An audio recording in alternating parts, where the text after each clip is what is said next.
আজ 15 দিন হলো, কোনো সুবিচার তো দূর, কোনো কিছুই নেই। সেই প্রথম যা সঞ্জয় রায় নামক ব্যক্তিকে ধরা হলো, তারপর আর কিচ্ছু নেই। সন্দীপ ঘোষের অন্য জায়গায় বদল হলো, সেখান থেকে স্বাস্থ্য ভবনে গেল, আঁচলের মধ্যে লুকিয়ে রাখা হচ্ছে, কিচ্ছু নেই, সুবিচারের কিচ্ছু নেই। আন্দোলনও ধীরে ধীরে থেমে যাওয়া শুরু হয়েছে, আমাদের ভেতরকার আগুনও ধীরে ধীরে থেমে গেছে, প্রায় থেমে যাওয়া হচ্ছে বা থেমে গেছে। লাভ কি হলো? যাদবপুরের মতোই ধামাচাপা পড়তে চলেছে। আর এদিকে যেটা কোনো দিন হয়নি হয়তো সেটাই ঘটছে। 13 দিনের মধ্যে একের পর এক রেপ বা হ্যারাসমেন্টের ঘটনা ঘটেই চলেছে বিভিন্ন প্রান্তে, পশ্চিমবঙ্গের বিভিন্ন প্রান্তে, ভারতের বিভিন্ন প্রান্তে ঘটেই চলেছে, থামছে না, কেউ থামছে না। আমরা ভেবেছিলাম সরকার আমাদের থেকে ভয় পেয়ে পিছিয়ে গেছে, না, আমরাই ভয় পেয়ে হয়তো থেমে গেছি। সোশ্যাল মিডিয়ার থেকে অনেকজনকে তুলেছে, তার কারণে সোশ্যাল মিডিয়ার ঝড়টাও কিছুটা বন্ধ হয়ে গেছে, কারণ আমরাই ভয় পেয়ে পিছিয়ে যাচ্ছি। এরকম হলে কেউ কোনোদিন সুবিচার পাবে না, যেমন চলছে তেমন চলবে। এতদিনে যেটা হওয়ার কথা ছিল, সুবিচার না পেলে গদি উল্টানোর কথা ছিল, টেনে হিঁচড়ে নামিয়ে আনার কথা ছিল এই শাসক দল, এই সরকারকে, এই অপদার্থ সরকারকে বা দোষীদেরকে খুঁজে বের করে সচক্ষে সবার সামনে এনকাউন্টার বা ফাঁসি কিছু দেওয়ার উচিত ছিল। সেগুলো কিছুই হলো না।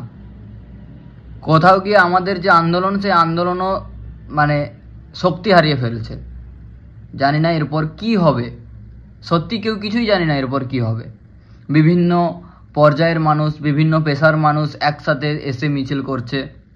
এইটা কি সবাই একসাথে একদিন মিছিল করা যায় না? আমি বলছি না যে এই যেটা চলছে 27 তারিখে নেট এক্সামের দিন নবান্ন দখল, আমি ওটা বলছি না, আমি ওটার পক্ষে বা বিপক্ষে কিছুই নয়, কারণ আমি জানি না যে এই ছাত্র সংগঠনগুলো কারা বা কি।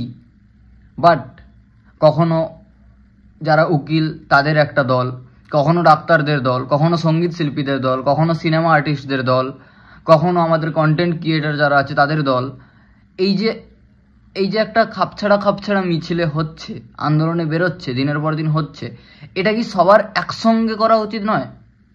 বাকি সবাই একসাথে চাইলে কি আমরা পারি না এটা বেরোতে? প্রত্যেকটা পেশার মানুষ নির্বিশেষে, প্রত্যেকটা ধর্ম, জাতি, বর্ণ, প্রত্যেকটা লিঙ্গ, সব নির্বিশেষে একদিনে বেরিয়ে পরপর আন্দোলন করতে পারি না আমরা যদি সরকারকে না প্রেসার দিই, তাহলে সরকার কোনোদিন কিচ্ছু করবে না। সব কিছু ধামাচাপা পড়বে আর সব কিছু মানে নর্মালাইজ করার চেষ্টা করবে সরকার, যেটা কোনোভাবে নর্মালাইজ হতে দেওয়া যাবে না যতক্ষণ না সুবিচার পাচ্ছি, যতক্ষণ না সঠিক শাস্তি পাচ্ছে ওই দোষীগুলো প্লাস আরও যে ঘটনাগুলো ঘটেছে প্রত্যেকটা দোষী।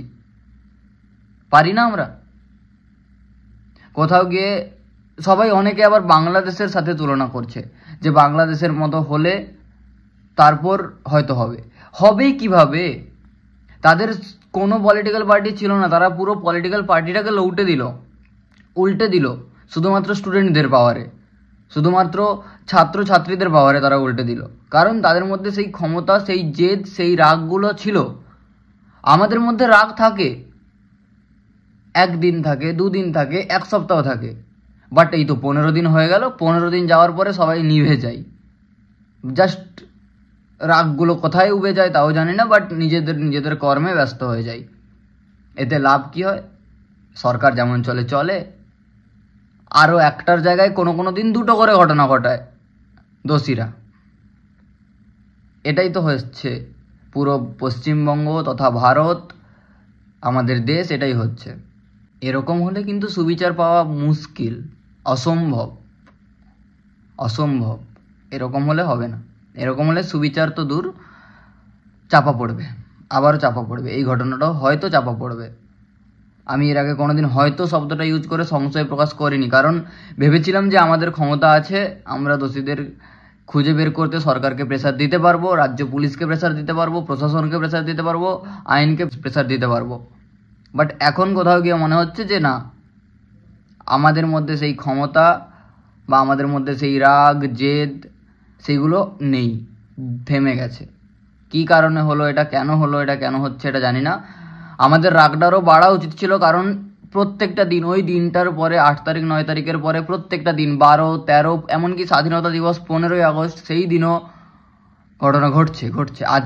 আজকে অবধি ঘটনা ঘটছে।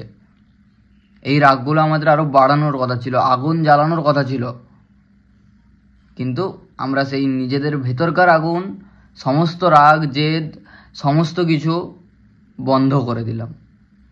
খুব সুন্দরভাবে সরকার বিষয়টাকে নর্মালাইজ করা শুরু করে দিল এবং কিছুটা সাকসেসফুল হয়েও গেল, আমরা পারলাম না। তবে এটা যে একদমই আশা হারিয়ে ফেলেছি সেটাও নয়, কারণ ধীরে ধীরে কিছু কোর্টের যা কিছু বেরোচ্ছে, কোর্ট রুমের মধ্যেকার যা কিছু খবর বেরোচ্ছে, তাদের বিচার একটা ঘোষণা বেরোচ্ছে, সেগুলো থেকে কিছুটা হলেও বিশ্বাস আছে যে হ্যাঁ, সত্যিকারের দোষীদের খুঁজে বের করা হবে। বাট তার জন্য লাগবে যাদের হাতে এখন এই ইনভেস্টিগেশনের দায়িত্ব, সেই সিবিআই এবং কলকাতা পুলিশ দুজনের নিরপেক্ষভাবে ইনভেস্টিগেশন। নিরপেক্ষভাবে যদি না করে, সিবিআইও যদি আবার একই দিকে কোনো পক্ষপাতিত্ব করা শুরু করে, তাহলেও হবে না। কোর্ট আদালত বিচারপতিরা যতই চান না কেন, কোনোদিন হবে না। আর এই প্রশাসন বা আইন যাতে ঠিকমতো ইনভেস্টিগেশন করে, সেই প্রেশারটা আমাদেরকে তাদের ওপর দিয়ে রাখতেই হবে। না হলে তারা অনায়াসে এক চুটকিতে, একটা কথাতে যে কোনো টাইমে ইনভেস্টিগেশন বদলে দিতে পারে, যে কোনো টাইমে।